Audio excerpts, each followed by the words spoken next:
Hi, everyone. Welcome to Mama Wears Athleisure. I am your host, Mariela de Santiago, a first-time mom.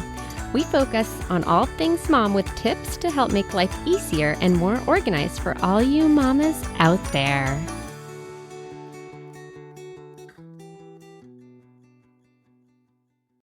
Hi, everyone. Today I am here with Laura from Mothership Rising. Hi, everybody. It's so great to be here. Thanks for having me. So, Laura, you have this app called Mothership Rising. I'd love if you could just share what it is, what it does. I know it's a support system for moms, but there's obviously a lot to it. So, if you could just kind of talk about how that support system works. Okay, great. So, our app, Mothership Rising, right? When a new baby is born, everybody says, how can I help? And the answer is always to support the mom. And our app makes it easy by creating community care circles for new parents. And our mission is really to solve the isolation that moms and parents of newborns feel by organizing their friends and family to check in on them via text. Kind of the easiest way, I like to say we're like a meal train for emotional support.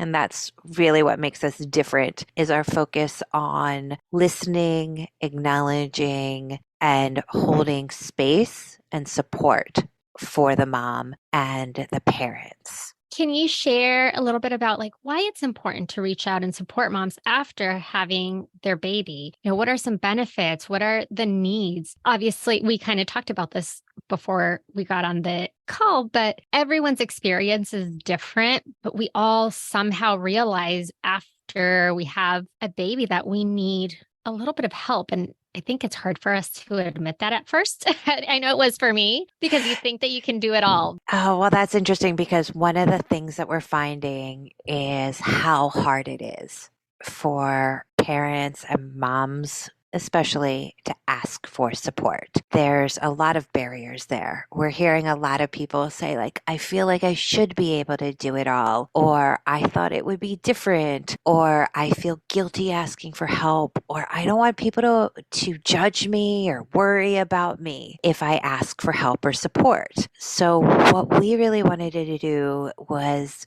make it so the parent didn't have to ask, that their friends and family were checking in on them and proactively offering support. One of the things that we also wanted to do was keep it really flexible. Even when the day begins, you may not know that it's going to be hard to make dinner, right? So if a friend reaches out and says like, hey, I'm thinking about you. I'm here to support you today. Is there anything I can do? The mom says, actually, you know what? I'm really overwhelmed today. And yeah, if you could send over dinner, that would be great. Because sometimes you just need that village to show up for you. You make such a valid point about how we kind of put this pressure on ourselves that we should be able to do it all. We should be able to get everything done. And having at least that group that you've already kind of put together as your support system that can just kind of check in on you sounds like a much easier option. Like I know I myself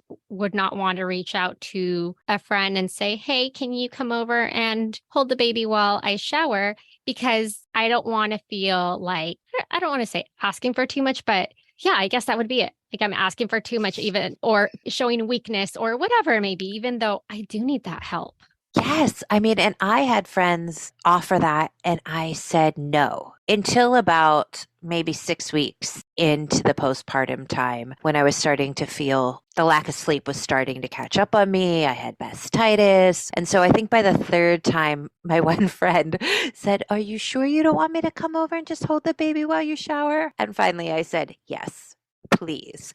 And so that's also one thing about our kind of philosophy around the support circles. Each circle is 3 months or 100 days long. And so by that, we hope that if your friends and family sign up for even 30 days out of those 100 days to check in, right? But the first time somebody asks, you might say, I'm fine. The second time, you might offer a little bit more information. But with that constant offering of support, hopefully the mom starts to feel that those friends and family really do mean it.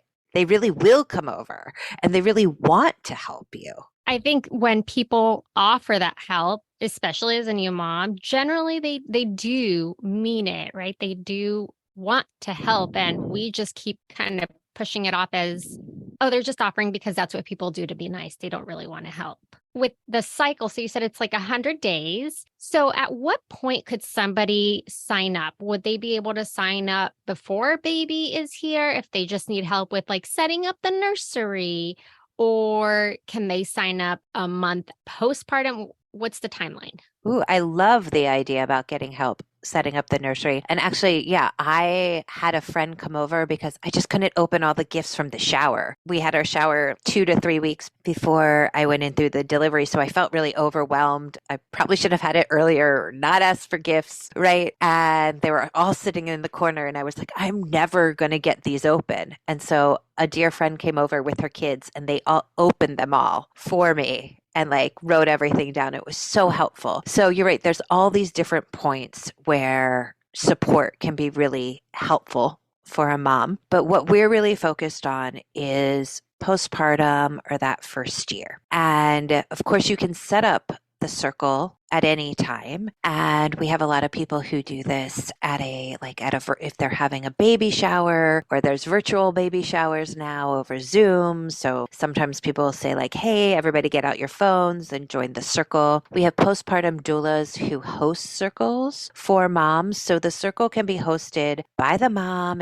hosted by a friend, or by your doula to kind of help you facilitate that process. You invite your friends and family to join the app. It's all free. And then there's the emotional support calendar. And the friends and family choose dates on the calendar to check in on the mom. And then on the date that, like, let's say I've chosen to support my friend Carrie every other Tuesday in the circle. On the date that I'm supporting Carrie, the app will connect Carrie and I via text. So as the supporter, you don't even have to remember that it's your day to support. Of course, you can. We give you a calendar invite. We send you a reminder. So it's always easier to kind of create that emotional space in your life as you're a supporter too. We make it really easy. You don't even have to open the app again after you've chosen the dates. I love that.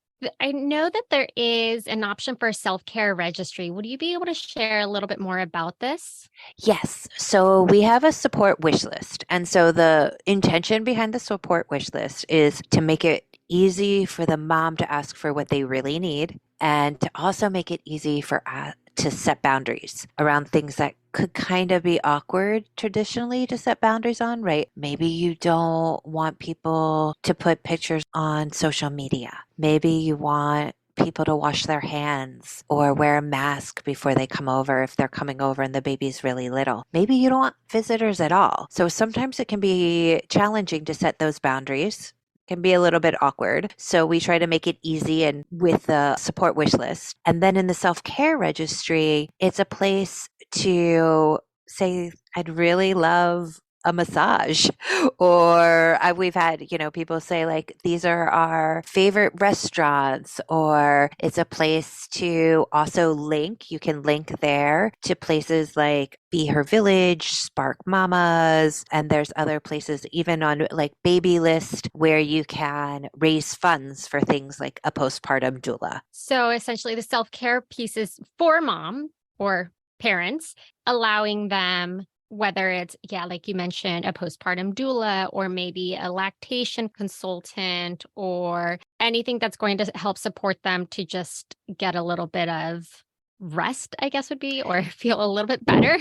Right. Yes, because we have a lot of resources available. You mentioned the lactation consultant. I just found out that there's myofascial release for breast tissue massage if you're having mastitis. I was talking with a pelvic floor therapist yesterday who did that. There's, of course, pelvic floor therapy. There's internal work that you can have done on your pelvic floor for scar remediation. If you have a cesarean scar, there's scar work. You can special massages for that. There's belly binding. There's closing of the bones ceremonies. There are Ayurvedic food delivery services for nutrition for the mom. There's placenta encapsulation. We could go on and on, but of course they require resources, and sometimes it's wonderful for the community to support those types of gifts rather than just a cute onesie, as cute as that onesies are. And we love them.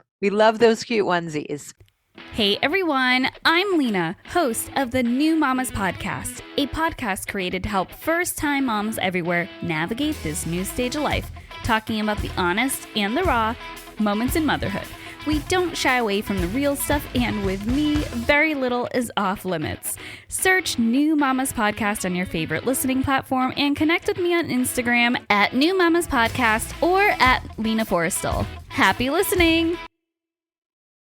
But yes, you're Yes. right. We do tend to, like, a baby shower is all about the baby, but it's really nice to think about the mom too, or the parents, and Mhm. think about the supports that she's going to need aside from help with the baby and the house, but just that postpartum healing, because we don't really think about it until you're like, wait, should my body be doing that? Yes. Yes. It's so true. And you don't know what you don't know until you go through it. Again, a lot of this would be that postpartum care and anytime during that first year when moms can sign up for that support group. Is that right? Yes. So, but that's of course just the intention of the app. We do have mental health and wellness professionals who support circles for moms at other stages of their lives. I know of somebody who reached out to me, and I think her child was maybe like 9 or 10, and she was going through a life transition, and her friends knew of the app and supported her. And she just said it felt like a big group hug to be held like this. And so part of our long-term vision is to build out more resources on the app to support moms in these different life transitions. But right now we're focused on that first year because, as everybody listening to this who is a mom or talks to moms knows, there's not a lot of focus on postpartum care. There isn't. There really is not. And I wish that there was. I feel like it's starting to be a little bit more common to talk about when you're pregnant. At least for me, when I was pregnant, I didn't hear anyone or know anything about postpartum, right? Other than the quick little few sentences that they give you at the hospital before you're released. But all of that is back to Googling.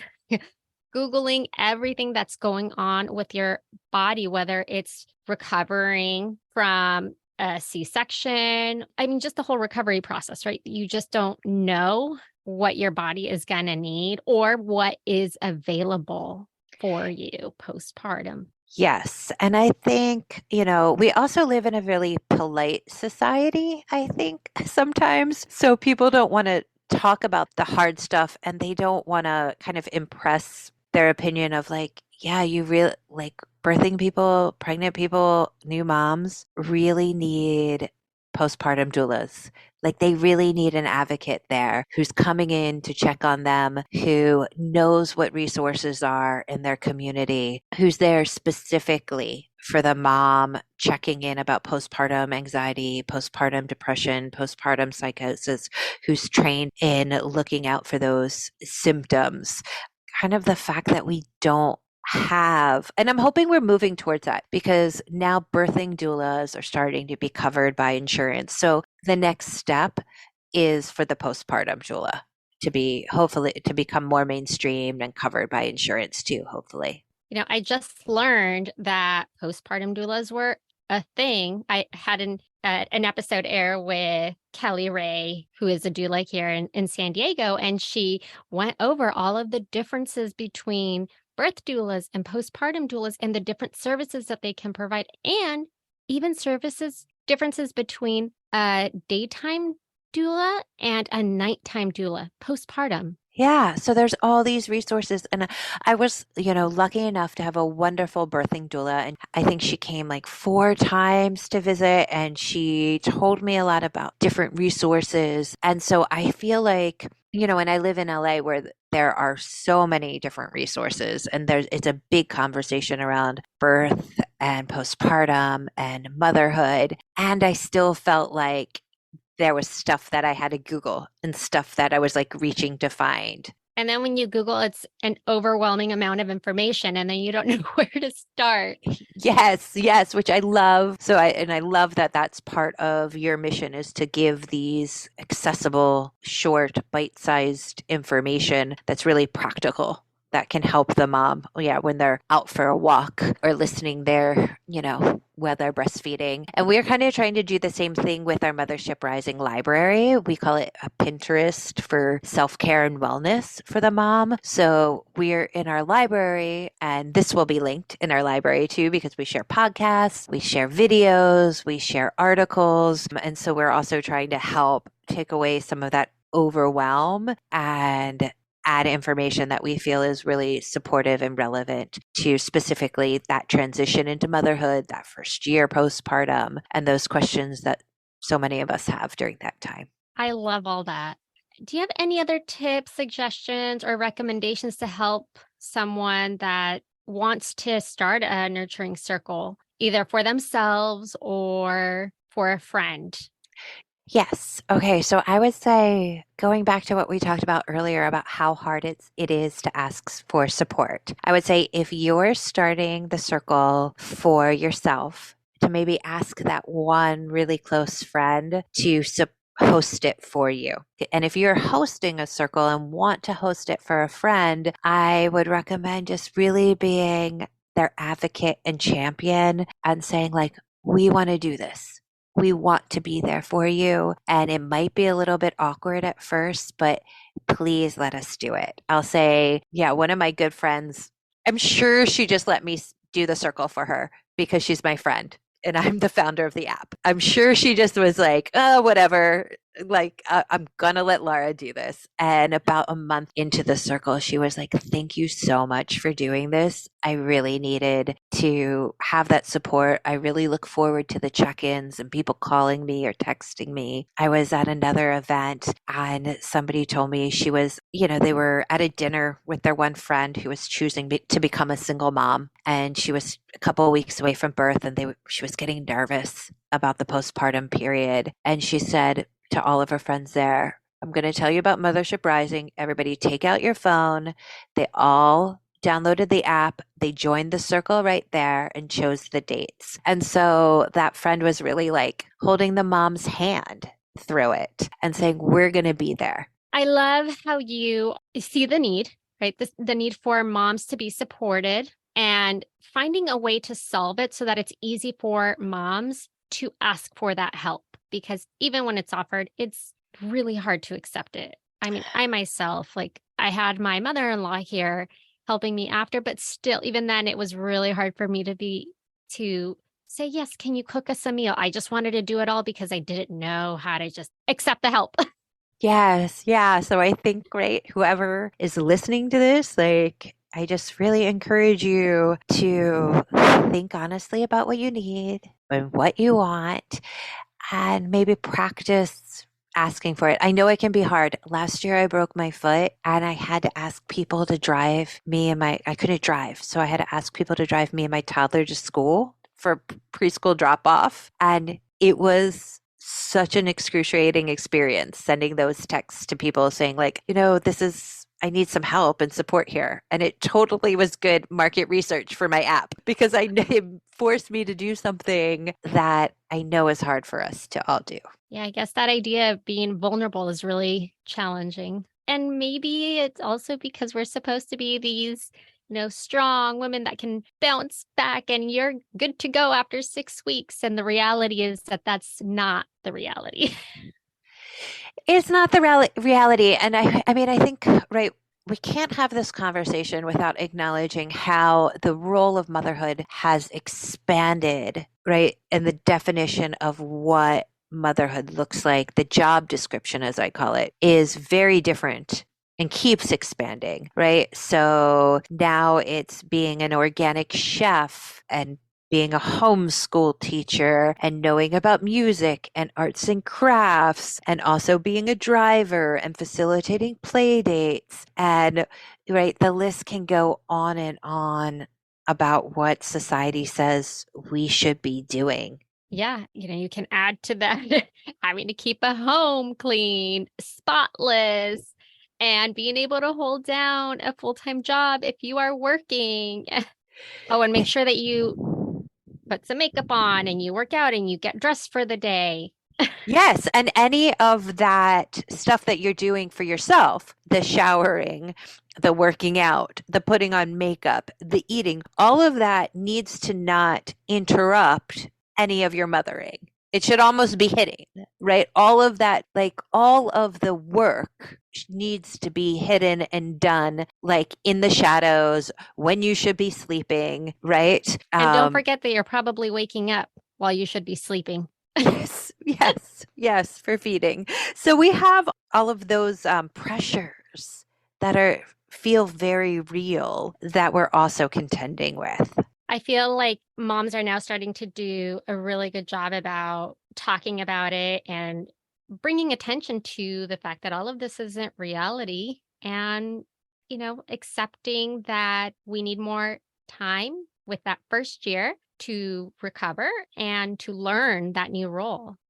Yes. And one other thing that our app does when you sign up for a circle, it sends a self-care text every day to the mom. And the mom can turn that off really easily. You can either reply stop to the text or turn it off in your settings. If receiving a self-care text isn't your thing, totally understand. We have some people who sign up and don't invite people to the circle, but they just want the text. And the text is just a moment to check in with your mind and body and your internal wisdom and say like, okay, what is this moment for me? What is my experience? What is the truth of my experience? And how can just that be acknowledged in this moment? Well, thank you for all of that. Thank you for sharing and talking about your app and how it's designed to be able to support moms. Great. Thank you so much. It can be downloaded for free on Google Play and App Store and is available in the US and Canada. And all of that will be linked in my show notes. Awesome. Thank you so much. This was really a wonderful conversation.